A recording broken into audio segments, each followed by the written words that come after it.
watching the president of Finland, who a couple of times today I noticed had to laugh. Now, I don't know if the Finnish people have a great sense of humor or not. I know that Sam's wife does.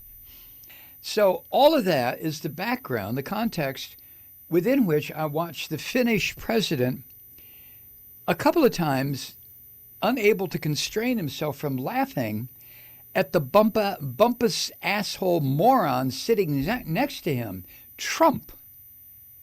And the contrast between the two, on the one hand, a rather reserved man who obviously had a sense of irony and a sense of humor. And I'm sure that he was very intelligent. I think the best part of the day was when Trump again identified himself in front of the president of Finland as a very stable genius. He said it again. Yeah, some people say I'm a very stable genius. Who says that? Yeah, probably Sean Hannity.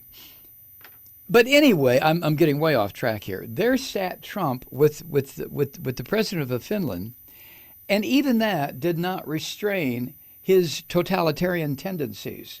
When the reporter, I think it was a Reuters news reporter in the press conference with the Finnish president, asked Trump a question about what did Trump expect the president of Ukraine to dig up on Biden, and Trump turned away with that snotty little boy look of his, right?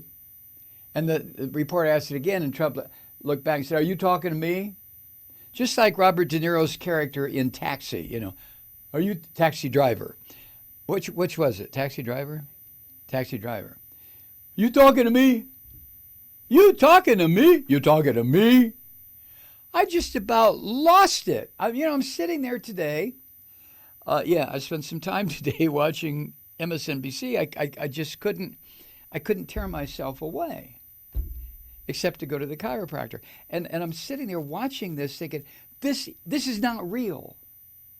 This is a reality show on television with the bloated, orange-looking asshole there, and the refined, dignified president of Finland sitting there, and press sitting there, while Trump goes into his sick, twisted sound bites for Fox News rap once again about the criminal news media.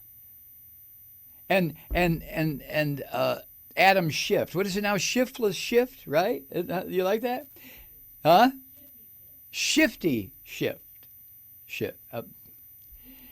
And we start the day with Trump using profanity in his Twitter feed. Bullshit, I think is the word. It's staggering. But Trump ordering that reporter from Reuters news agency, ask him a question. And the reporter, bless his heart, the reporter should have said, "F you, Mr. President, who the hell do you think you are?" That's what I would have done instantly. Only I wouldn't have said F you. But the reporter persisted until Trump finally starts blurting out some answer about Hillary Clinton or Joe Biden, or it's just madness watching this guy. But what is the convincing aspect of Trump's acceptance of himself as a totalitarian dictator in the United States? The threats he's made about civil war, the threats he's made about he's not going to leave office, the orders that he has given to everyone still in his administration: you will not go testify, you ignore the subpoenas, ignore the subpoenas, ignore the subpoenas. What Trump has done is totally shattered the relationship between the Congress and the president. When they nailed Bill Clinton on an impeachment charge because he lied under oath, did Trump or did Clinton say, "Well, you impeach me and the country's going to have another civil war"? Did he say it? No, he didn't. He went about the business of being president and let the boys go play in the legislative branch. There was nothing he could do, and he knew it. And Clinton, regardless of his relationship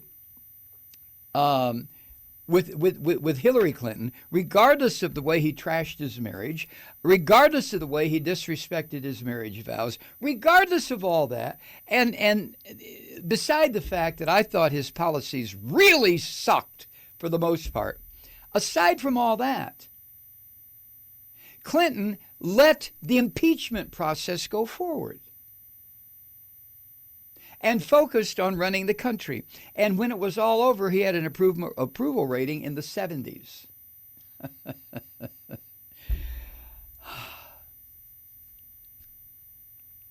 But Trump today made it clear. Right now, I started the morning reading Greg Sargent in the Washington Post. And this is what Greg Sargent wrote. It says, what do we do when the President of the United States is unwilling to acknowledge any rules, bound limits of any sort on his conduct, while openly declaring that no mechanism of accountability of any kind is legitimate? This is what Trump has been saying. There is no review of what he's done. There is no questioning of what he's done. There is no legal, no part of the legal system that he has to acknowledge or respond to. God damn. I mean, woo! Sargent writes, that's the situation we find ourselves in after President Trump's latest eruption at the impeachment inquiry that is now gaining momentum against him. Trump tweeted this, I think it was yesterday, quote, as I learn more and more each day, I'm coming to the conclusion that what is taking place is not an impeachment, it is a coup intended to take away the power of the people, their vote, their freedom, their Second Amendment, religion, military, border wall, and their God-given rights as a citizen of the United States of America. Did he leave anything out there? Now, the brain-dead bastard sons of bitches who look at Trump as Jesus Christ's brother, or look at Trump as a gift from God, will eat this shit up with great big fistfuls, just stuffing it down their gullet. Trump's claim that the impeachment inquiry is inherently illegitimate. No, it isn't. High crimes and misdemeanors was left, I have come to understand, purposely vague by the framers because they were afraid that at some point in the future there might be a pig like Trump who could get control. And how to remove him? The best way is through the election process.